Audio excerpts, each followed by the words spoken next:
If Jesus is the Word and he exists as a divine person, then as a divine person, he cannot cease to be divine without this meaning that he ceases to be a divine person. If you're a divine person and you become flesh, either you morph from divine to human person, that means you're no longer divine. But if you're a divine person, then by nature, being divine, being God, means you're unchangeable. Meaning, one of the characteristics of God is he can't cease being God.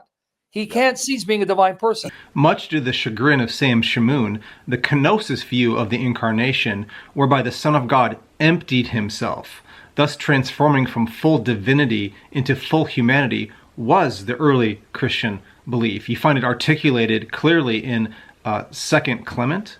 Ignatius believed it, Justin believed it, Irenaeus believed it.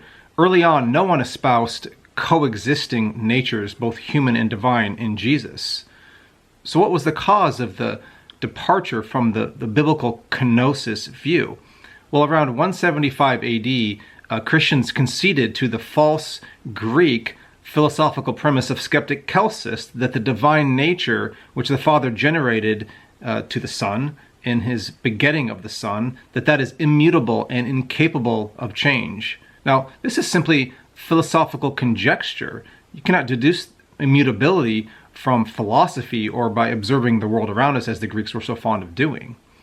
Now, accepting this concept of immutability, Melito of Sardis, an early Christian philosopher, then appealed to Plato's notion of what constitutes man, that man is a immaterial, immortal soul kind of confined or trapped in a flesh suit. So Platonic dualism was his escape from Celsus's apparent overthrow of the immutability argument against the self-emptying of Christ. So there you have the twin pillars of the hypostatic union. You got the immutability of the divine nature, and you got Plato's view of what constitutes man. And it's all built on Greek philosophical speculation, not corroborated by Scripture.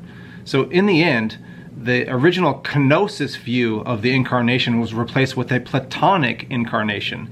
In the Platonic incarnation, Christ did not really give up anything. He did not empty himself of anything at all to become flesh. He simply added flesh to what he already was, which ultimately makes his self-emptying, his emptying himself, devoid of any true meaning.